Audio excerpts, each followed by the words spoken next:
Making sure this is on.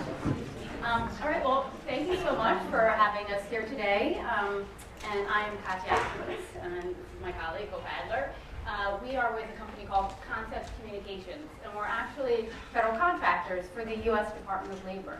And we're going to be talking to you about our initiative, ePolicyWorks, which is funded by the Office of Disability Employment Policy at the U.S. Department of Labor. Our initiative is actually going on 10 years, so we are veterans in the federal space as well as the IdeaScale space. Thank you. And we are not going to bedazzle you with fancy PowerPoints. we are going to bedazzle you with information.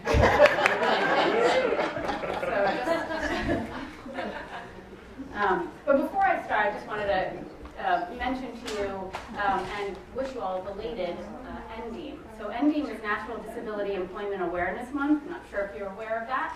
And that was all of October. And this year's theme was Inclusion Drives Innovation. And I think that resonates with our audience today, because most of you are obviously technologists or at least innovators with technology as a piece of that.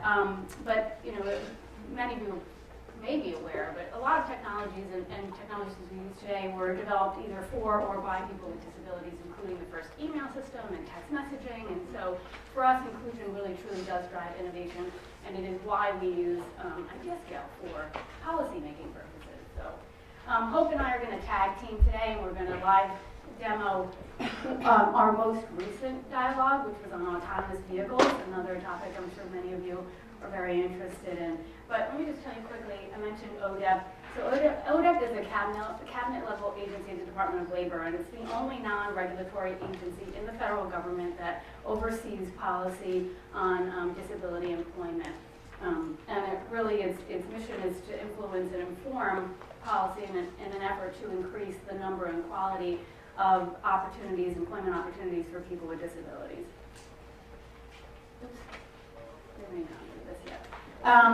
And so, what is ePolicyWorks? Well, it really is an approach. It's a new way of thinking at the Department of Labor to foster change and use innovative approaches to gather input from the public. So we use IdeaScale a little bit different than some of you. It's not internal for us, it's external.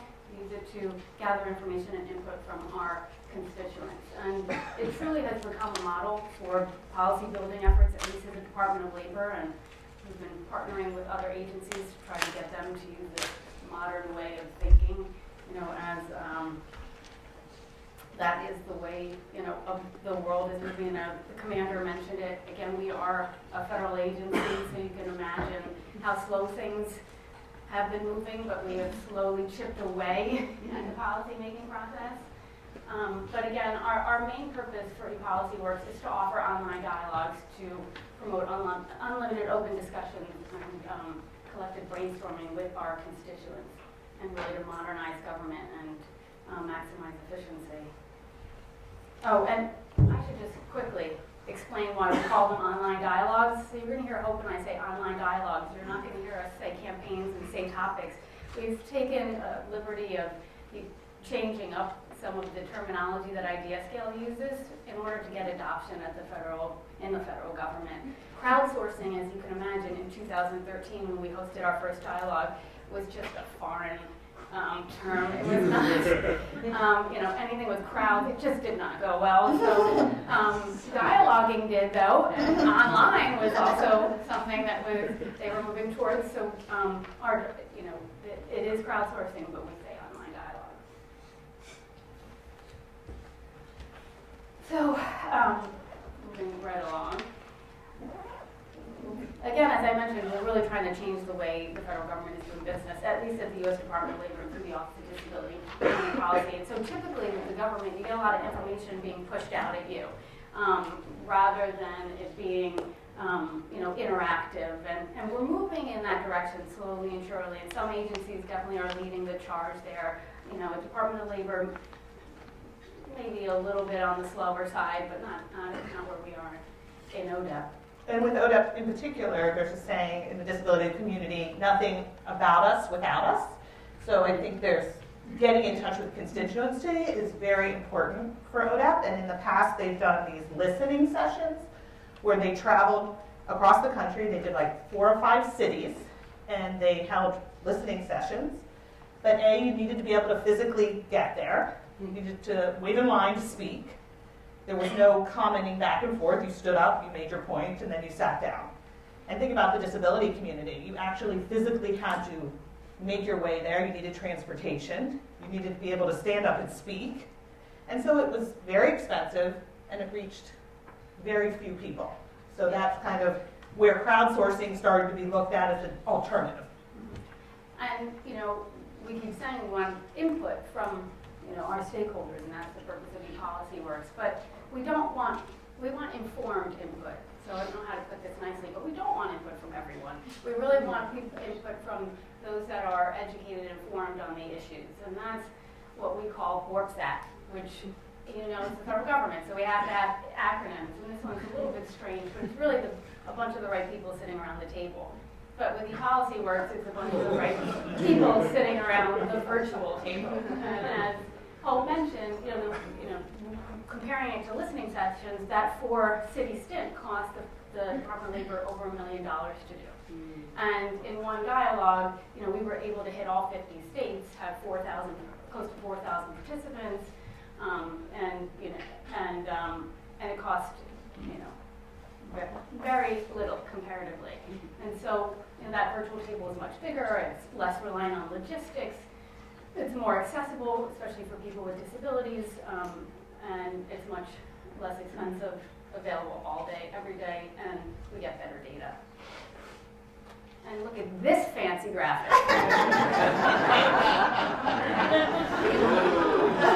We worked hard on that one. You can't say we're not sexy anymore. So anyway, I hope you want to take us through that. Yeah, so right now, as Connie mentioned, we're holding a dialogue, or we just finished on Friday, so we will show it to you, but it closed on Friday. It was about autonomous vehicles, and it was really, as we said, all needs to lead to policy. So it's hosting the dialogue, gathering the results for this dialogue in particular, and analyzing it. We have a lot of partners involved in this dialogue who will be looking, and we do use IdeaScale, which we'll talk a little bit about later. And then for us, action really is policy development. So really letting people who are writing policy leaders, letting them know what we're hearing from the constituents and kind of guiding that policy-making process. So to date, we've hosted more than 30 dialogues. We've partnered with agencies like the Department of Health and Human Services, U.S. Department of Transportation, General Services Administration, National Endowment of the Arts, lots of different agencies, Department of Education, also some nonprofits, and securing America's future energy, the Autism Self-Advocacy Network, National Council on Disability. But we partner with these organizations in order to further, and we'll go through some of why we do that, but really to target stakeholders and to get that input we need on a specific policy issue. And we partner with those organizations in order to help inform their efforts as well. And in order for disability employment, it touches on almost everything. And they say the way they organize themselves in the ODEP is there's employment supports. So think about transportation, healthcare, housing, technology, all touches on disability employment. All those things need to keep people with disabilities in mind as they're developing policy. Yeah, and just to give you a very quick example, our first dialogue we ever hosted was with 4 federal agencies. So I'm going acronyms to figure this out. SSA, ED, HHS, and Department of Labor, ODEP. And the whole purpose was Congress had issued a letter to the agencies saying that there were some redundancies in service, and they wanted to basically get their act together when it came to programs that support youth and young adults with disabilities in their transitions from education to employment, so from school to work. And these 4 agencies had the same programs, were hitting the same audience, spending the same money. So they wanted them to come up with some ideas on how they could reduce those redundancies and increase efficiencies. And so we said, hey, we had just met with Josh and learned about it. Now we're like, we've got an idea for you. Yeah, we could use this online platform. And they were, hesitant. I mean, you talk 4 agencies getting involved, but, they had Congress on their door and they had to put a report together. They didn't know how they would collect this information. And so we hosted this dialogue with them and basically, to examine the impact of federal regulations on youth and young adults. And specifically, I think the question was, if I remember it correctly, was which laws and regulations are impeding your ability to transition youth? So really what's holding you back? So they had representatives, we reached out to people who are working on the ground level, who are really working with youth, trying to transition. So each agency reached out to the people who are implementing their programs and asked them to participate in this dialogue. Right. And so they came together. We had about 3,400 registered participants. That's not people who visited the dialogue. Those are people that actually registered so they could, take an action in the dialogue. We had close to 10,000 full votes. We had 355 ideas and just under 2,000 comments. And so that was our first dialogue. So as soon as we did that, we knew we were good to go. And out of those 300, this was before IdeaScale, but we had the agencies analyze the 350 ideas in terms of how many of those were actionable, could result in policy, something could be done. And out of those 350 ideas, 190 ideas were determined to be actionable items. Yeah. So they created a report, of course, because that's what you do in the federal government, and submitted that to Congress. And from that, since 2013, they've been implementing, what actions that are in that report. So it's a huge success story for us. Just one of the 30 successes.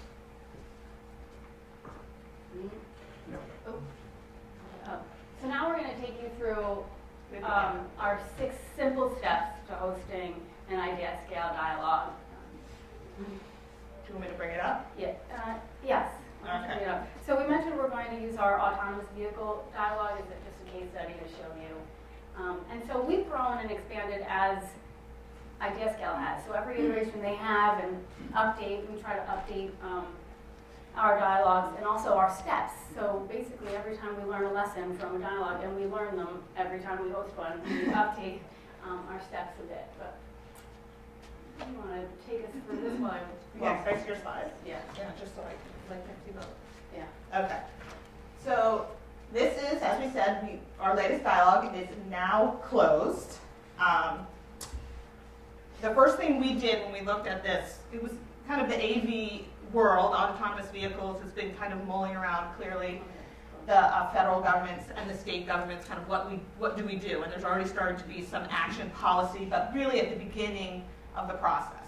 And the disability community is very excited about the possibility of what autonomous vehicles could mean for those with visual impairments, physical impairments. I mean, it could open up a world to them and specifically get them to jobs that maybe were not available, was not accessible before. So ODEP in particular is very excited about this effort.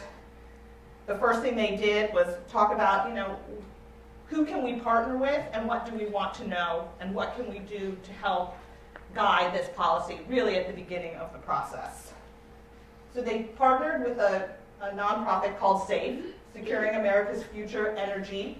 They had put out a report on autonomous vehicles, specifically looking at some of the issues related to people with disabilities and what it could mean, and some of the limitations or issues that could come to the forefront.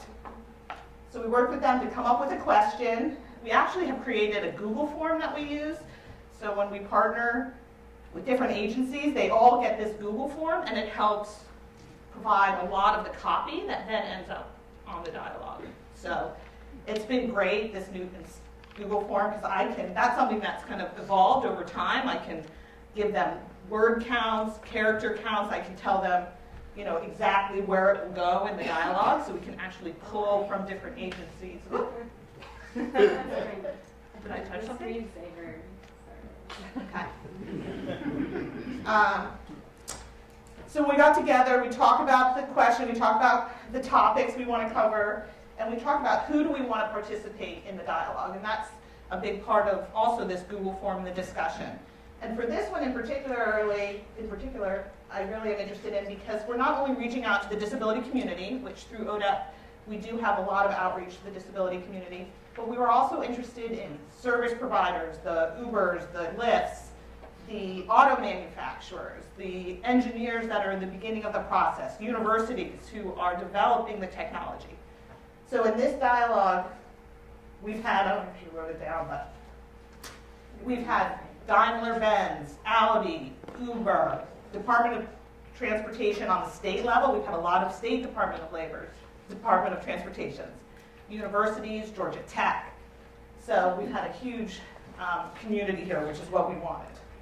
And then we set the timeline. Another interesting thing we do is we limit all our dialogues to about 2 weeks to kind of create a sense of urgency. Since this is not internal, we're setting outreach, and we have some specific outreach that we'll talk about. But part of that is you have 2 weeks. Get on now. Don't miss your chance. So we set up a time frame for each dialogue, and that's a big part of the decision-making process.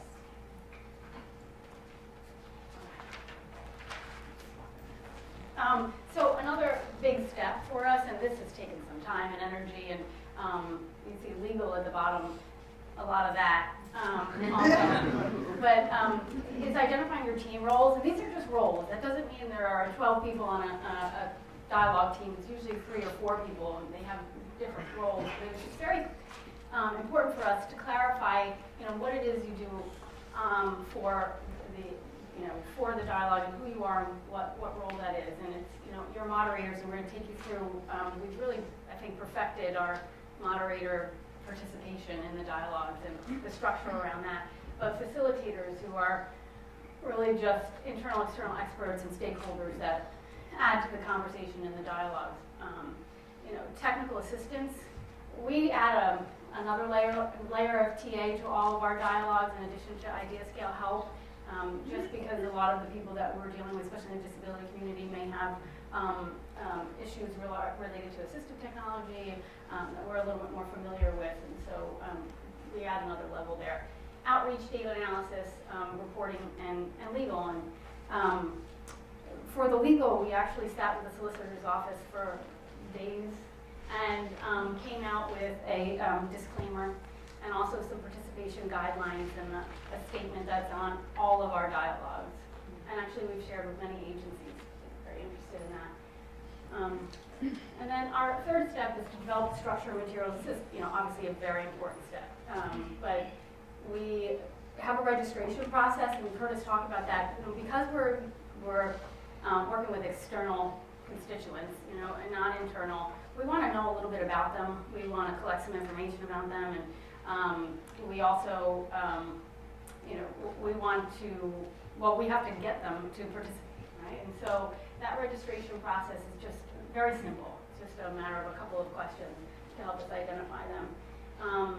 And then we set up the community and we customize pages, and that's a big deal for us. We've customized quite a few pages for our dialogue, and we'll show you those in just a minute. But to learn more how this works, actual images of how you post an idea or how you post a comment, a little bit about the dialogue in the community we've created. And we also have an accessibility statement, so this is also very important to us. For those of you who are not familiar with what accessibility means, it's really about being able to use the technology, using assistive technology, so if everybody can use it, and if it meets certain standards. And for us, we use Section 508 of the Rehab Act, which is moving towards WCAG 2.0, but that's another story. But we have a statement.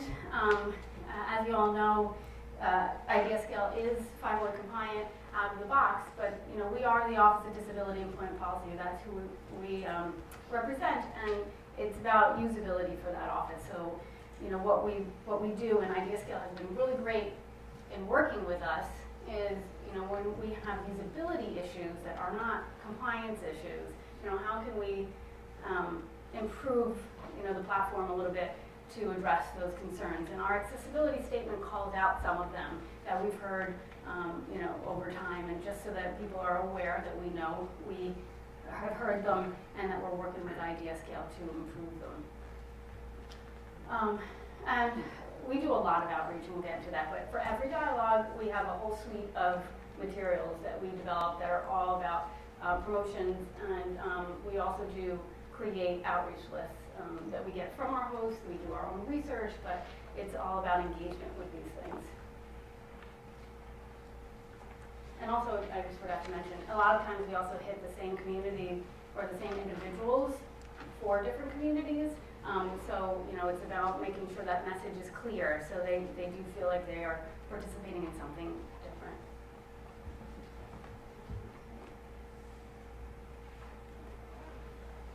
Am I good? Did it go blank again? This is first four, right? There we go. There you go. So this is our, and we'll just quickly go through this, but our moderators are key. And we've, you know, it's been a few years we've figured this out, because we actually have data that shows where we don't have engaged moderators, we do not have engaged conversations in our dialogue. And so we make it a big point to, as soon as we set up our dialogue, we have our host organization, we picked our question, we talked about what campaigns or topics we're going to have. We set up a demonstration and a training with our moderators, and we actually take them through a demo of IdeaScale. We provide moderator guidelines and best practices. We show them how to use the tool. We give them examples of, here's an idea with a comment. This is how an example of how you would respond to that comment. And we take them through an hour-long training, and then share a whole bunch of information with them afterwards as well, and then handhold them through the whole process. But some of the best practices that we share with you that we give to them, we suggest they moderate the dialogues in shifts. So, you know, every couple of hours, you know, checking on the dialogue maybe up to 4 times. Of course, signing up for email alerts, but so that they don't have to check the dialogue, but it's just giving them the expectation. Because one of the things we hear right away is, oh my God, how much is this? I have to leave at 5. I have to leave at 5, yeah. Do I have to do this on the weekend? Like what, you know, how much time is this going to take me? And I already have so much work to do. And so we try to, you know, give them a realistic, you know. But those are often the people who are most engaged. Like once they see how this works and they see the comments and they respond to someone and someone responds to them, they get like so excited and they're emailing me. I'm like, God, we have 5 today. It's kind of slow today. What do you think? So Yeah. I think everyone is concerned about their work level at first, but really once they get engaged. One of the other things we encourage is the posting of the first idea. A little cheating, but it's okay. And that again is with experience, because for some reason, no one likes to be the first one. And it's just, we've seen it over and over again. And once we instituted this policy to post an idea to get it started, what we try to do is tap a subject matter expert or thought leader from the community to do it, but and not one of our moderators. But we'll take what we can get sometimes, and once we have that first idea, they just flow. And then of course outreach, and we'll be talking about more about that in a second. But one of the other best practices, and this is a new one, and it's actually extremely effective, is to share individual ideas with targeted subject matter experts and thought leaders. We put these lists together. We know, we hear people speak. We know what you know the topic's about. We know who's really informed in that community. So, for example, autonomous vehicles. And then what we do is our moderators, who are also subject matter experts themselves, they'll see an idea and say, okay, this idea really looks like it's Related something to Uber or something. Right? Uber should comment on. Or, you know, my colleague at NISTA, the National Highway Traffic Safety Administration. Yes. And so we'll share those individual ideas with those subject matter experts and thought leaders and say, hey, thought this would be of interest to you, and this dialogue, encourage you to come in and participate and, you know, respond to this idea with some comments. And it's been extremely successful. A little bit of calling out and encouraging them to come back in. And then one of the other things we've done, we've changed off-topic to additional input. As the federal government, we found in our first dialogue that if you move someone's idea to off-topic, They get angry. they get angry. And what do you mean it's off-topic? So we changed that to additional input, and we have not had any negative reaction from that, and so we do not delete ideas, we move them to additional input.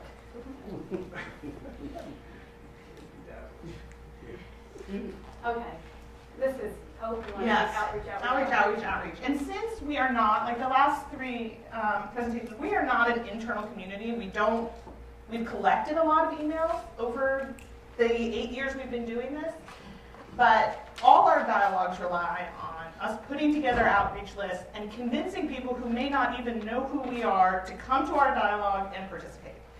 So we've kind of developed this strategy over the last 8 years that we have a targeted message. You know, our email, every email we send out is different. We don't send the same email over the 2 weeks. So we have, you know, welcome to our dialogue. We have a last week. We do some blogging and Twitter chats, which we'll talk about, where we announce those. Please share, you know, visit our Twitter chat and come back to the dialogue. Or look how many ideas we have. Come back to the dialogue. So, and we do separate outreach for those who have already registered versus those who have not joined. So we encourage those who have already registered to come back, and then we send out emails to those who have not registered.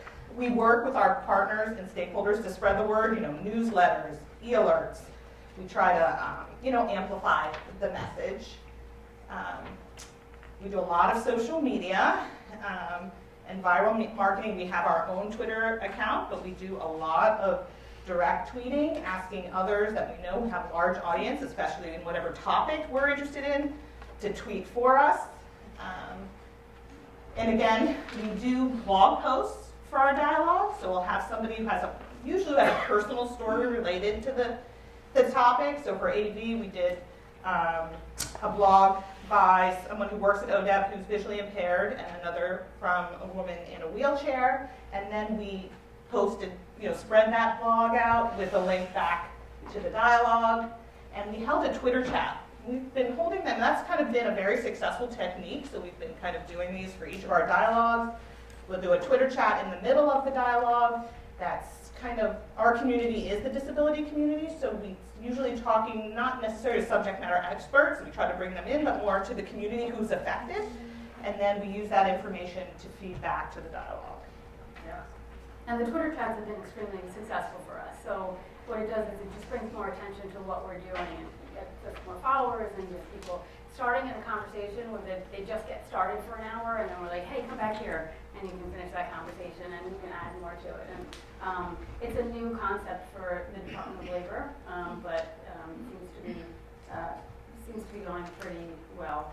And again, I mean, these are interesting ways to inform policy, but the information really and the analysis that we talk about is just really important. And that's where we are now, analyzing that data, because it's very raw, but within it there is a lot of information that can really be used to inform the policymaking process. And we do get a lot of feedback and ideas that are program specific, and you know, we don't want to get into, we only have 30 minutes, so we don't want to get into the conversation of what is policy, but you know, being able to see how people are affected and how constituents are affected by different policies and what their needs are helps us in developing future policy.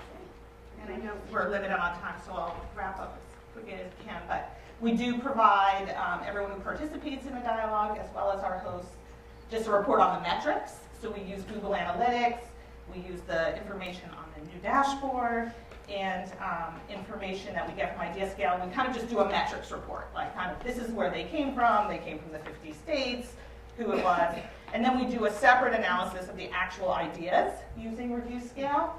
And one of those questions that we do, and we tweak the questions in IdeaScale, in Review Scale, because we are a federal government, so some of those don't really apply to our ideas, but one of the most important things is this policy, and is this something that is doable within the Department of Labor or whatever agency we're talking about.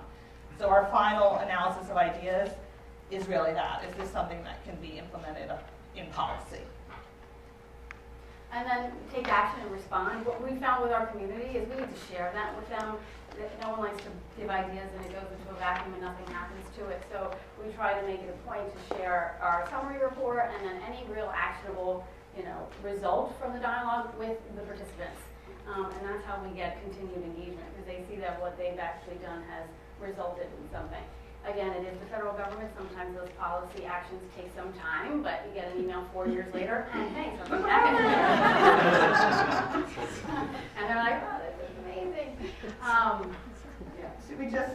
This is our contact. Did you want to pull it up one last time? Yeah, just to show. One thing I just wanted, again, with the autonomous vehicle dialogue, Hope's going to bring up, and we'll show you just an idea, give you an example and some of the conversation and how our moderators go back and forth. But she mentioned getting different stakeholders. So for this, we targeted the disability communities who had lots of organizations represented and individuals, so like the United Spinal, AARP, a bunch of others. Educational institutions, Hope mentioned Georgia Tech, and Virginia Tech, the University of Texas, Mississippi State, and Vanderbilt, and then private organizations we were targeting, technology companies, and PricewaterhouseCoopers participated, Nike was in there.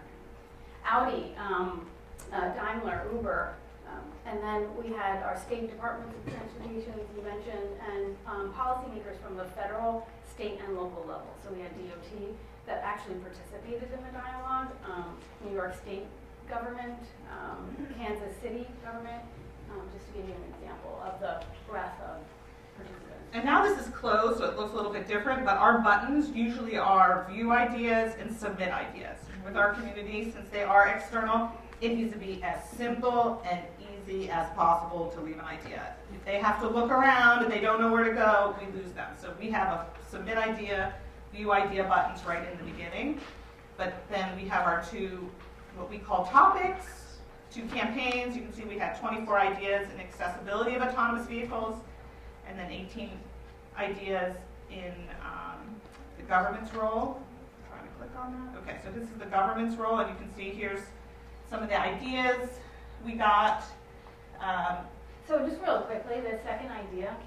Yeah, so NISTA is putting together national safety, traffic, blah, blah, blah, is putting together voluntary safety guide, a self-assessment for autonomous vehicles. So the idea is to do the same thing for accessibility. You have a voluntary self-assessment on accessibility for all autonomous vehicles. So this is a great idea for us as policymakers, but you can see it has limited votes. But again, that is because it was Elizabeth posted it on Friday, the last day of the dialogue. So not a lot of time to get votes. That's why our review scale analysis is so important, because this will definitely be one of the top ideas. And it's super timely because the announcement about the self-assessment on safety came out, I think, on Wednesday or Thursday of that week. Right. So that had just been announced, and then someone came to the dialogue and said, hey, we should be doing the same thing for accessibility. Can you pull up one that has multiple comments, and then we'll close it out? Yeah. Okay.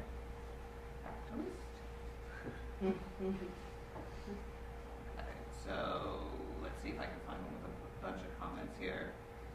Grant program. Yeah, that's a good one too, actually. So just to give you an idea of the activity, and so you see the first here, you have moderator Jeff who posted and he's from the agent from SAFE. He's from the nonprofit organization that we partnered with.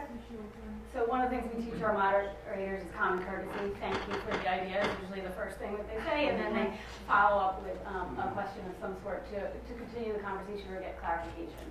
And then you see our poster, our idea submitter Larry here responds, and we have another comment or question, I should say, from another one of our moderators, followed by another response from another participant. So even though we are focused on our ideas, so much of actually what we get out of the dialogues are in the comments. And so that's why the analysis is also so important for us. But I think that's it. I think we're running late, sorry. We're talking. Yeah. Thank you, ladies.